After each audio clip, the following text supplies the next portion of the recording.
Everybody, we are back with a special episode of Burhan. Would you call this I Got Slamcast or the Untitled Slamcast? I think we're going to call it Slamcast Extra. Okay, yeah, we don't Slamcast 0.5. Yes, but this is a special episode of the Slamcast. So big we can't just devote it to one episode. Yes, if you go to the Retro Unlim website or the Retro Unlim channel on YouTube, Brandon and Nick are probably going to be uploading an episode. They haven't at this point, but keep your eyes on it, depending on when you decide to listen to this. But with the news that came out this week about the brand split, we had to do an extra episode because you had to hear what we thought about it. Myself, Mr. Miguel Leon of the former Untitled Movie Show. We've also got, obviously, Generalissimo Michael Burhan returning. I Got Gameplay. Big news on that. Yeah, we can talk about that later on, but yes, we need to talk about this. Wait. Don't I get an intro? Oh, yes. well, Dave, you get the end. Yes. You're the end person. You're the most important part of the intro. So I'm an ass. Well, no, you're the end of the thing. Last but not least, the Bristol Brawler himself, Dave Wade, making a reappearance magically back on the Slamcast frontier. I'm purely CGI, people. You know that, right? He's not real. He's like Simone, the Robert De Niro movie. So let's go into this. Basically, it was announced after we've seen a slew of releases, and this is what I don't understand. We've seen a slew of releases, but this has been announced that Smackdown is going live on USA Network at the beginning of Tuesday, July the 19th.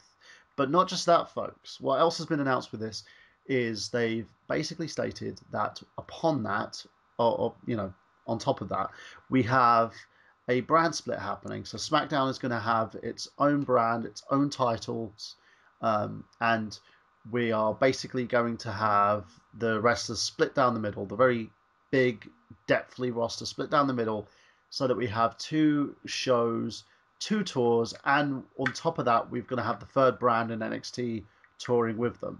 So NXT was still going to have its role as the developmental. So 2 tiers then, basically. Yeah, and pretty much the same as it was back in the early 2000s when we had the Raw and SmackDown brand split. But I don't think we're going to have focuses on the show where Raw is going to be kind of the edgy show and SmackDown's going to be the all wrestling show. Right. So for those, Dave, you probably weren't a wrestling fan at this point, so I'll kind of give you guys a bit of history mostly, but for our fans, after WWE bought their competition, World Championship Wrestling and Extreme Championship Wrestling, they bought all the contracts. So in 2002, they had this glut of new talent that they wanted to attempt, in quotes, to portray. So they came up with the idea of splitting the brands. So starting from 2002 up until 2014, I think was when they unified the brands? Yes. Did you say? Okay, from 2002 to 2014, there was the brand split, which was one show had titles of their own, the other show had their own titles. They did bi-monthly pay-per-views, where it was 1 month there would be a SmackDown-based show, 1 month there would be a Raw-based show, and then for the big events like WrestleMania, they would bring the brands together, and they promoted it as an actual war.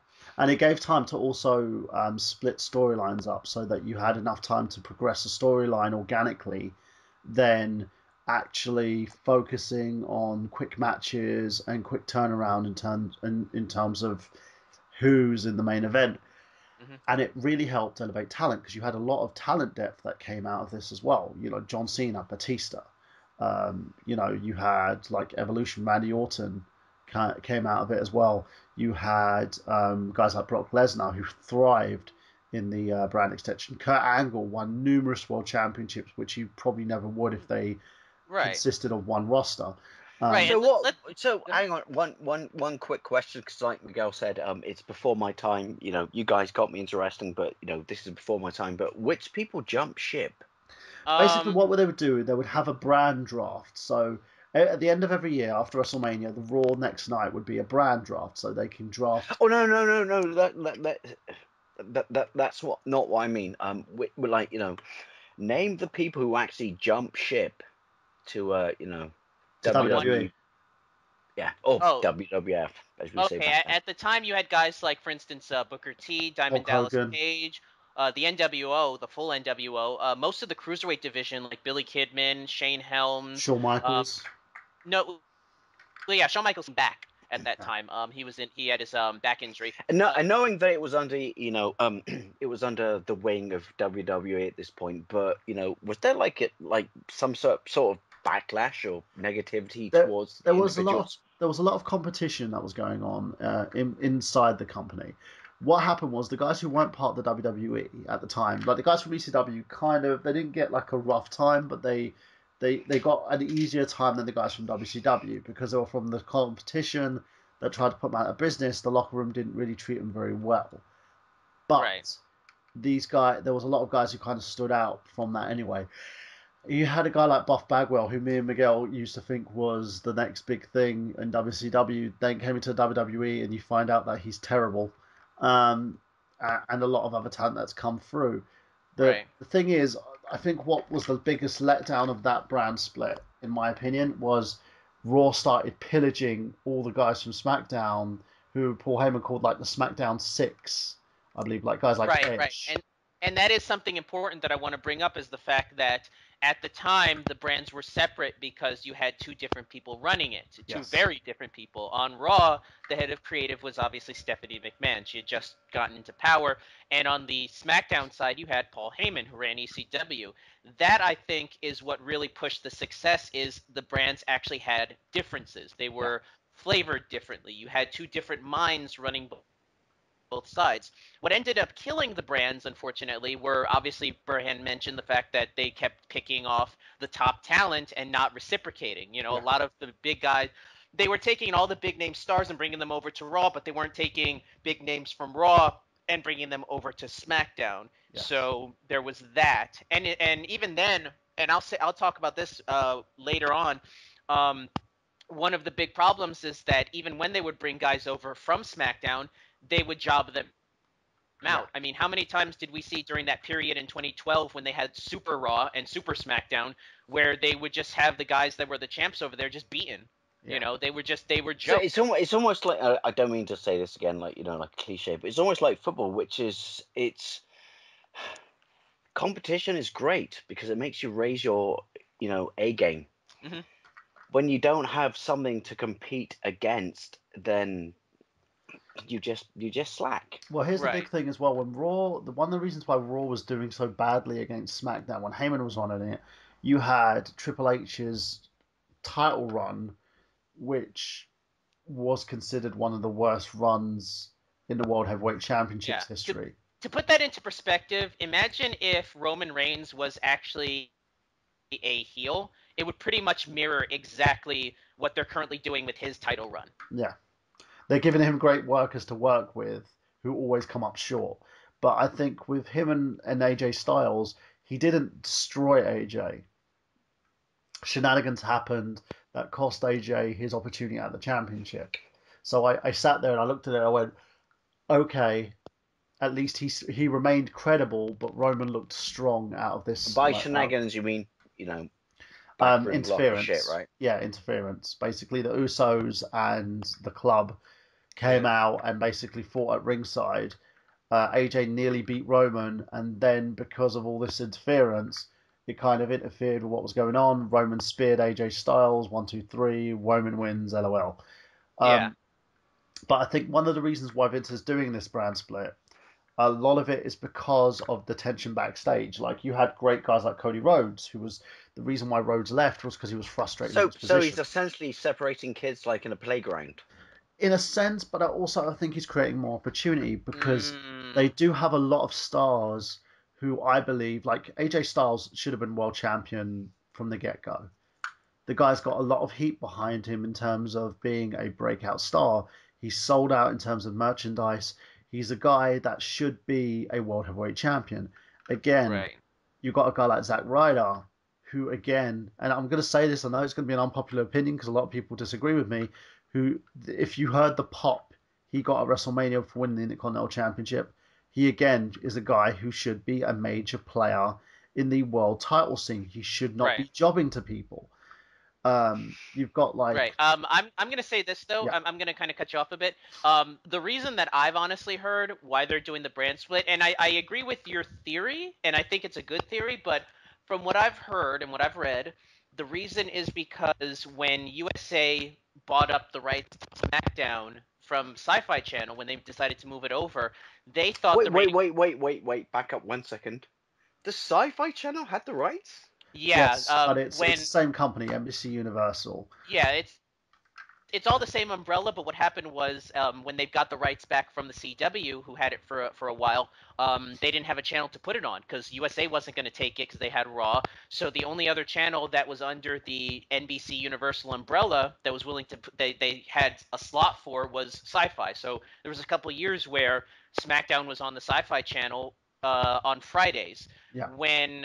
When the USA again, I'm still learning, so right.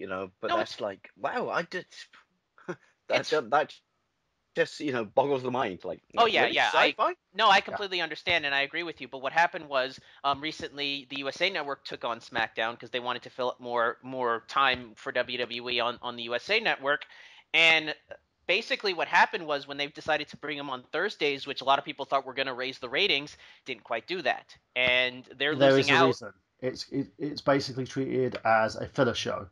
Yeah. It doesn't do anything to extend storylines, even though you have credible talent like Kevin Owens who are on that show. There's a funny bit. If you haven't watched SmackDown this week, you need to watch it because there's a funny bit. He comes out and Cole is interviewing everyone. He's like, Michael Cole, what are you doing on my show? I'm already sick and tired of you on Monday nights on Raw.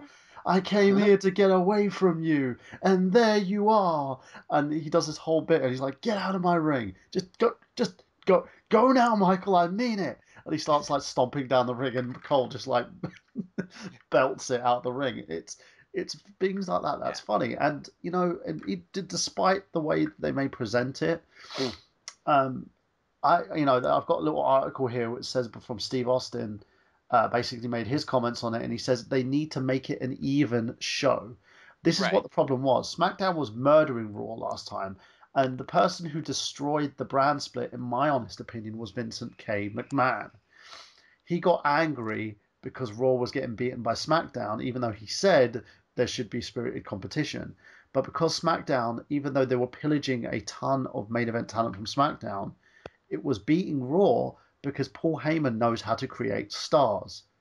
Also keep in mind that I agree with you, but I'm also going to keep in mind the fact that at the time that they did the brand split, this was back when Raw was still on Spike TV, whereas SmackDown had the UPN. Yeah. They were on terrestrial TV at the time, so the precursor to CW, basically. Essentially. Oh, they're on. They were on terrestrial TV. Interesting. Yeah, they were on over the air. UPN was it was the United Paramount Network, so it was like I said, like Burhan said, it was the precursor to the CW, and they were on there they started out there back in '99, and I think they were there up until the CW, the whole merger between UPN and the WB network. So they were on terrestrial TV. You could pretty much just watch it on any TV, whereas Spike TV for the longest time did not have a presence on TV in most markets. Like for instance, I when I was living in Jersey, when they made the move over from USA to the national network TNN, I couldn't get it. There was a year and a half where I couldn't watch Raw because our cable provider did not have the Nashville network and Spike until about 2003, I think. Yeah. Or, Can I ask a really stupid no-brainer question? Because you got to remember, people out there, right? These guys got me into wrestling. So, but I dabbled in it before. Oh my god, it sounds like college sex. But you tried it with a man, then a woman. It's only been in the last 3 or 4 years that I got properly into it. So I have a whole chunk of my head missing. But when wrestling first kicked in, was it did it kick in on cable or satellite, or did it kick in on terrestrial? Yes. Are you talking about like back when it hit TV, like in the old days? Oh yeah, when it when like this sports Okay. entertainment hit TV, was it like cable, satellite, or was it terrestrial? A I'm mix just curious. a mixture of all of them, because if you want to go all the way back in Burhan, if you just let me pontificate here, it used to be back when there were territories where there were like little companies in regions. You would have closed circuit TV where they would pick up a deal with a local station, and they would just air their tapes on there. The first national stretch out was actually World Championship Wrestling back when it was still Jim Crockett Promotions on Ted Turner's TBS, the Turner Broadcasting Network. From there, once once Vince McMahon bought out all of the big territories, he started airing his shows on the local channels in different areas, and so it was So it's basically when Vince walked into the arena, no pun intended, that he just went like, Oh no, that there is no pun intended. Literally, the stories from that. If you ask anybody, the stories were Vince would walk in with a briefcase full of money and a tape, and it was you. They would go up to the station and be like, "Take this guy's show off, put mine on," and that was pretty much how it worked. Yeah. He was He a was, ruthless wow. motherfucker in the day, man. yeah, well, he still is Still in some is, yeah, sense. but he But he was pulling some gangster shit back then. yeah, he basically would, if you didn't sell to him, he would make sure your company was worth nothing so he could buy it for a song. Oh, So he was basically a bully. yeah. Yes. Oh, Well, do most you want? corporations are. Can I tell the story about Pro Wrestling USA real quick? It's Yeah. a quick story. Pro Wrestling USA, just to kind of go into a bit of a history lesson, history time with Miguel Leon.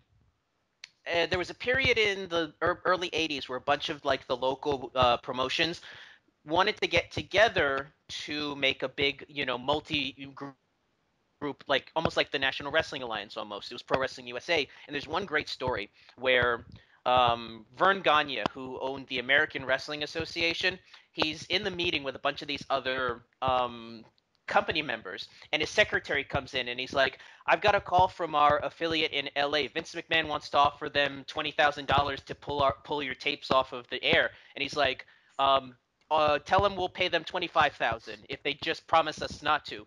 So the secretary walks out.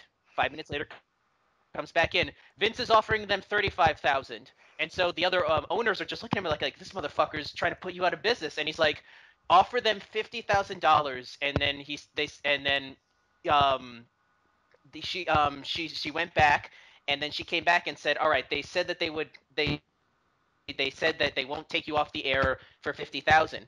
About 2 weeks later, he gets all of the tapes sent back to them. Vince offered them $100,000, and they didn't even tell Whoa. Tanya. He just said they just sent them back the tapes and didn't tell him.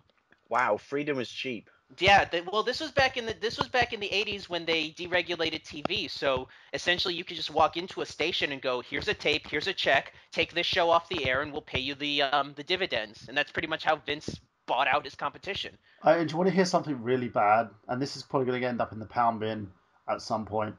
WWE Studios and Sony Pictures announced Marine 5 Battleground, which is not going to just consist of the Miz. It's going to consist of his wife, Maurice, and loads of other superstars, including Heath Slater, Bo Dallas, Curtis Axel, and Naomi. And it will begin on Tuesday, May 31st in Vancouver, BC, Canada. Now, here's my question. Do you think WWE is going to ever capitalize on the whole shared universe theory with a lot of these, like the Marvel universe, and do like a shared universe with their WWE films? No, they won't. Like you see the Marine meets 12 rounds, or the Marine meets the Condemned, or vice versa. We look at like movie companies like Sony and Marvel Pictures, and they like kind of settle stuff. But when I look at wrestling, I think they're so set in their ways that they will literally, no pun intended, cut their nose off to spite their face. Yeah, and no even offense though to the Miz, it's in their best interest, they won't do it. They won't do it. The last Marine movie with Summer Rae ended up in the bargain bin here at the local pound shop. Oh yeah, those movies aren't made to be in theaters. Those movies are made to play on on the USA Network at 4 p.m. on a Saturday. It's like, yeah, but that's my point, which is, if they actually sat around a table and hammered out a deal, that they could both progress forward, but they won't because they've just got the head up their ass, and they'll sit there and just say, nope, nope, nope, not well, going to communicate. why would they when Lionsgate is paying them a hefty money to produce these movies? Yeah, it's basically Because if they're they using. combined, It's kind of what's wrong with Hollywood at the moment, in a sense, where they're using established talent to kind of sell these movies. yeah, but my point or my end of conversation topic there was, if they actually combined, they'd be through the roof. I could see that. I mean, it would be an interesting gimmick for them to like combine their movie franchises and build like a shared universe. But And they don't have to do it all the time. They could just have crossovers now and then. Please don't give they them any more. did. I really, the problem with me is these movies, I cannot stomach them. yeah, or they'll do that thing that I'm noticing they're doing now, which is we'll produce your already made Hollywood movie if you give one of